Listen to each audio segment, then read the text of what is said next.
Shalom friends, welcome to Exodus Reactions, Part 1. Passover is here, and a major part of that holiday is retelling the founding origin story of the Jewish people from the book of Exodus, Shemot, in the Torah. We tell of the ancient Israelites' enslavement in Egypt and subsequent redemption by God. Our hero is Moses, Judaism's most important prophet. His journey in the Torah has been the basis of so many enduring cultural characters. Everybody from Fiverr and Watership Down to my beloved Daenerys Targaryen, first of her name, Breaker of Chains. It is a compelling story. So let's get into it. The Israelites, aka the Hebrews, had settled in an area called Goshen in Egypt back in the time of Yaakov and Yosef. At this point, they had been there for an ill minute. And apparently, they had a lot of sex because they had a lot of babies. A noticeable quantity of babies. A new Egyptian ruler arose who didn't much like the growing Israelite demographic. He had a very Egypt first policy, and he was like, okay, there are way too many Israelites here. What if a war starts and they decide to join our enemies? We would be majorly outnumbered. We can't allow the Jews to replace us. So instead of trying to make the Israelite quality of life so high that they would never even consider siding with a hypothetical enemy, Pharaoh decided to do something else. He enslaved them. He appointed taskmasters over them, and all of them were the type of manager who's been fired from every single job they've previously held, because they're just in it for the power trip. But the Israelites kept having kids, so Pharaoh stepped up the hardship of their labor, forcing them to make bricks and mortar out in the fields without Gatorade, sunscreen, or the ability to file a complaint with OSHA. And he said, what is something I could do? The tyrants do when they want to control people they don't like. I know, I'll take away their reproductive rights. He summoned 2 Israelite midwives, Shifra and Puah, and he told them to make the world's worst gender reveal party, by which I mean kill the baby boys as soon as they were born. Of course, the midwives did not cooperate. And Pharaoh said, did I not just tell you to do the murders? Why aren't you murdering? But the midwives were like, oh yes, so sorry about that. Turns out the Israelite women are so tough that they just pop out the babies before we even get there. We don't have a chance to kill them. And Pharaoh decides, fine, you know what? Everybody, not just these 2. I'm giving you orders to yeet all the baby boys into the Nile. Bonus points if you hit a crocodile while you're doing it. Now, there was a couple from the tribe of Levi, and they had a baby boy. The mom, Yocheved, hid the baby for 3 months. But after a while, nobody was going to believe that that was her emotional support mongoose she had wrapped up in her arms. So she waterproofed a wicker basket, put the baby in it, and put it in the Nile. Now, luckily for everybody, the boy had a very smart, intrepid, resourceful, and proactive sister named Miriam. She hid in the reeds with binoculars to find out what was going to happen to her baby brother. Stay tuned for Part 2. Shalom friends, welcome back to Exodus Reactions Part 2. The daughter of Pharaoh stopped by the Nile for a bath. She notices the basket with a baby in it, and she puts 2 and 2 together and realizes, oh, this must be one of those Hebrew boys that my dad is so obsessed with killing nowadays. He needs a new hobby. At that moment, Miriam slid out of the reeds and said, hey, do you need a woman to take care of that baby? Funnily enough, I know somebody for that. And Pharaoh's daughter was like, yes, that is so helpful, thank you. Now, obviously, Miriam just goes and gets Yocheved. And Pharaoh's daughter gives the baby to its own mother and pays her to take care of it. Accidental paid parental leave. Flash forward, the child gets big enough that Yocheved brings him back and Pharaoh's daughter officially adopts him. And his name? Moses! Now Moses becomes a young man with a complex set of identity issues, none of which are ever addressed in therapy. He sees all of his fellow Israelites enslaved. And one day he spots an Egyptian beating one of them. So Moses checks around in case anybody's watching. The coast appears clear, so he kills the Egyptian and buries the body in the sand. Unfortunately, he had not spotted all of the security cameras, which became evident the next day when he saw 2 Israelites fighting each other. He walked over to them like, break it up, why'd you hit him? And this guy fairly accurately goes, really? What are you gonna do? Kill me like you killed the Egyptian yesterday? Yeah, we all know you weren't that smooth. Moses immediately panics. Yes, he could have done a better job, but considering at the time there were no true crime podcasts, I'm giving him credit. Pharaoh finds out about this and goes after Moses to kill him, but Moses books it into the desert, and he's AWOL in the land of Midian. He finds a well, and he just flops down there, and while he's recovering there, he sees the 7 daughters of Yitro, the priest of Midian. They're coming to the well to get water for their animals, like you do. Now some douche nozzle shepherds show up and try to start some shit. Thankfully, this time Moses was able to channel his violent tendencies towards a more healthy result to encourage the shepherds to piss off. And the daughters run back home and tell Yitro, hey, Dad, this Egyptian guy just helped us and drew water for our animals. Can we keep him? Yitro was a pretty cool dude. He not only invites Moses to come live with him, but also marries him to his daughter Zipporah, and they have 2 sons. Meanwhile, back in Egypt, that pharaoh died. Smallest violin? A new pharaoh took over, but it was sadly not an improvement. The cries of the enslaved Israelites continued, and after only 430 years, God noticed. And God said, oh yeah, I do remember that covenant I made with Avraham, Yitzhak, and Yaakov. Time to do something about this situation. So one day Moses is tending Yitro's flock on a mountain and he sees something a little weird. It's a bush that's on fire, but it's not being consumed by flames. Now Moses did not recall taking any drugs that day, so he's like, I gotta check this out. And the voice of God calls to Moses from inside the fire. Hey Moses! And Moses says, here I am, do I know you? Stay tuned for part 3. Well, shalom friends, welcome back to Exodus Reactions, part 3. God says, please allow me to reintroduce myself. I'm the God of Avraham, Yitzhak, and Yaakov. I know it's been 430 years, but I see the suffering of my people in Egypt. I'm going to rescue them and I'm going to bring them to a land flowing with milk and honey. It's going to be a nice place and nothing bad will ever happen to them there. So Moses, Mazel Tov, you've just been promoted from shepherd on the run to my prophet. However, Moses had a lot of trauma and also imposter syndrome. Plus, his experience with Israelites wasn't actually that great. I mean, the last one he talked to just mocked him to smithereens for his inability to hide a body. And Moses like, but wait, who am I that I should go to Pharaoh and help free the Israelites from Egypt? I am in no way, shape, or form qualified. God reassures him that God would always be with Moses and they'd come back and they'd worship at this very mountain. It would all turn out fine. And Moses says, okay, follow-up question, if I may. When the Israelites ask me, what God are you talking about? What do I tell them? And God said to Moses, Ehyeh Asher Ehyeh. You can call me Hashem. So Hashem pretty much lays out the game plan for this whole thing. First, you're going to go to the elders of Israel and you're going to say, Shalom, friends. Guess what? I'm here to rescue you. And then you're going to go to the new Pharaoh and you're going to tell him that you need to walk 3 days into the wilderness in order to sacrifice to your God. Pharaoh will not let you go at this point, so I'm going to do some miracles. And he's still not going to do it, so I'm going to step up those miracles to plague level. And what I want you to tell him is the following. Israel is God's firstborn son. You wouldn't let them go. So now God's going to kill your firstborn son. And really mean it when you say it to Pharaoh. But Moses needs a bit of a demo to help him wrap his whole mind around this. So Hashem says, okay, throw your stick on the ground. And he does, and it turns into a snake. And Hashem says, okay, Moses, what I want you to do is become the Steve Irwin of antiquity and grab that snake by the tail. He does, and it becomes a stick again. And God says, see, don't worry.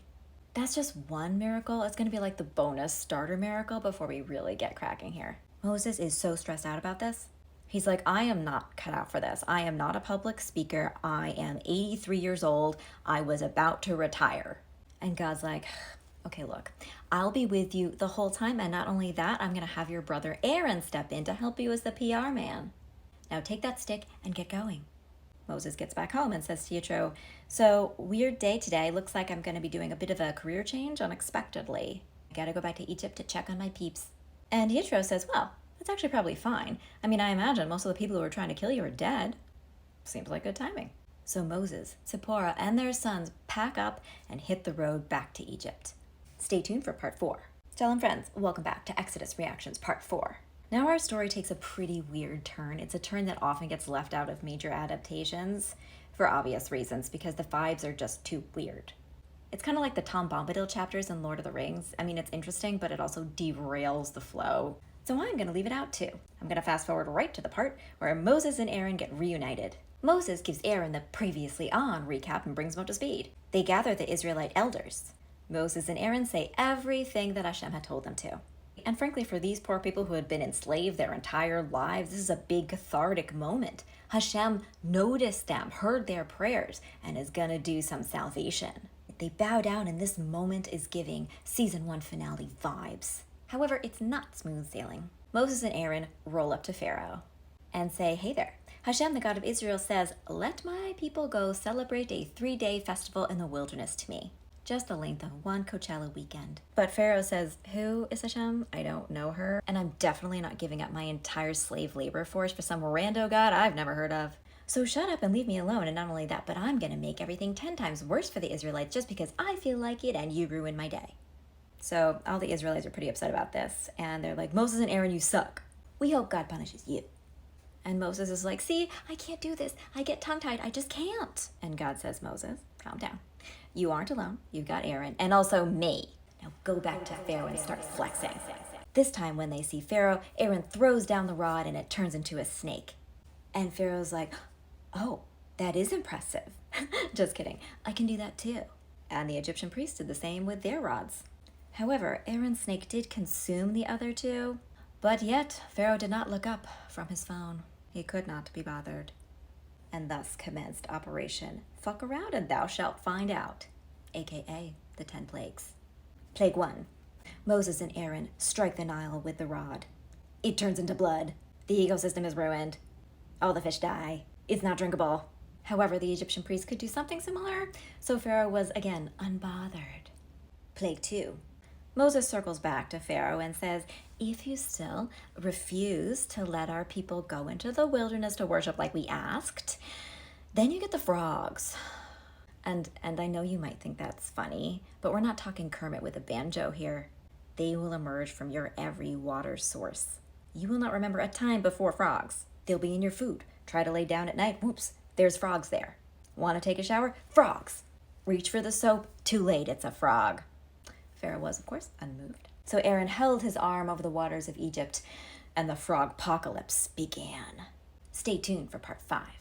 Shalom, friends. Welcome back to Exodus Reactions Part 5. Pharaoh called Moses like, okay, if your God removes the frogs, I'll let you go sacrifice. So all those frogs died, and Egypt was covered with the corpses of decomposing frogs. But Pharaoh was able to just dump them outside of the palace, so he was like, well, I'm going to renege on what I promised. Plague 3. Lice. The Egyptian priests could not duplicate this one, and they were like, Pharaoh, this might be the real deal. Pharaoh still said, nah. So that's how they got Plague 4. Dangerous wild beasts running everywhere except for Goshen, where the Israelites lived. And Pharaoh says, fine, just don't go very far, and also, can you help me? There's a lion menacing me in my bathroom. But once the plague stopped and the lion had left the bathroom, Pharaoh was like, out of sight, out of mind. You're staying, and I wasn't actually that afraid of that lion anyway. Plague 5. Death of the livestock. Plague 6. Another one, thank you. They throw handfuls of soot into the air, and everybody it lands on gets horrific boils. But Hashem hardened Pharaoh's heart, and freedom was nowhere to be found. Moses reminded Pharaoh, as previously stated, Hashem said, let my people go worship me. Please let this serve as your official notice. Do it or you're going to get all of the plagues. Also, you might want to check your local weather report because you should be expecting apocalyptic hail.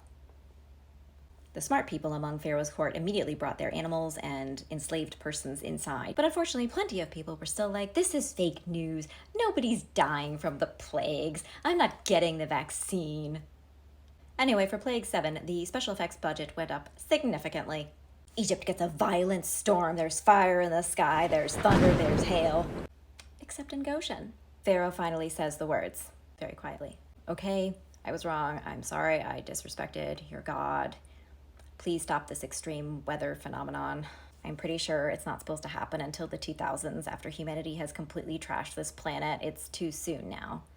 But, big shock. When the weather calmed down, Pharaoh became stubborn again and refused to let them go. Hashem says to Moses, see, I'm doing this so that you'll have this great story to recount to your children and your grandchildren how I made an example of the Egyptians. Now go tell Pharaoh that I hope he likes Plague 8. Spoiler alert, it's the locusts. At this point, even the most loyal in Pharaoh's court is like, can you just let them go? We are royally fucked. And Pharaoh says to Moses and Aaron, fine, the men can go. But they're like, nope, no Israelite left behind. Deal breaker for Pharaoh, so locusts it is. They cover everything. And Pharaoh says, oops, I did it again.